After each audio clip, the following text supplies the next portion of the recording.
On Monday, the House Select Committee investigating the January 6 insurrection at the U.S. Capitol scheduled a Wednesday vote to pursue criminal contempt charges against Jeffrey Clark, a Trump Justice Department official who assisted the former president in his efforts to overturn the results of the 2020 election. The committee issued a subpoena to Clark back in October seeking testimony and records related to those efforts.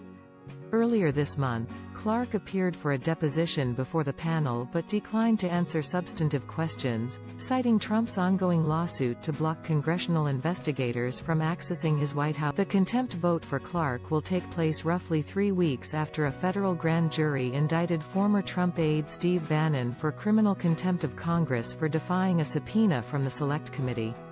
The vote also comes as the panel considers whether to seek contempt charges against former White House Chief of Staff Mark Meadows, who has so far declined to sit for an interview with the committee despite receiving a I think we will probably make a decision this week on our course of conduct with that particular witness and maybe others, Representative Adam Schiff, D. Califf, a member of the Select Committee, said on CNN's State of the Union on Sunday. I can't go into what communications that we're having or haven't had with particular witnesses, but we are moving with alacrity with anyone who obstructs the committee, and that was certainly the case with Mr. Bannon.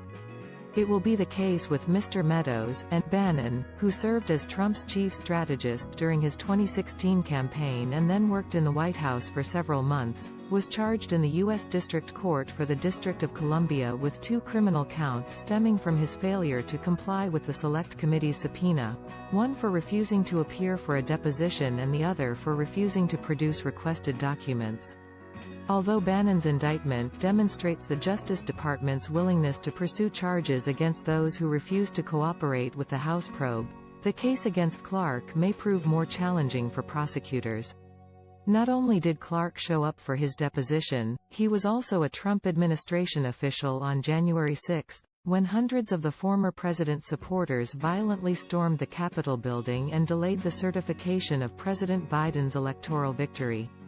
Bannon, in contrast, left his role at the White House in 2017, making the case. A report released by the Senate Judiciary Committee last month revealed how, during his last days in the White House, Trump had conspired with Clark on ways to cast doubt on the results of the 2020 election and even considered installing the little-known Justice Department lawyer as Attorney General, prompting several aides to threaten resignation in protest. Meadows was also serving in his capacity as White House Chief of Staff at the time of the insurrection on January 6. Trump has attempted to assert executive privilege over documents and interviews sought by the Select Committee as part of their investigation into his activities during the attack on Congress and in the days and weeks leading up to it.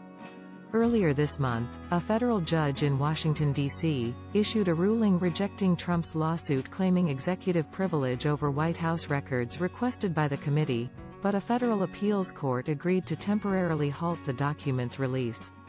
The U.S. Court of Appeals for the D.C. Circuit is slated to hear oral arguments on Tuesday, November 30, in the case, which could eventually be appealed all the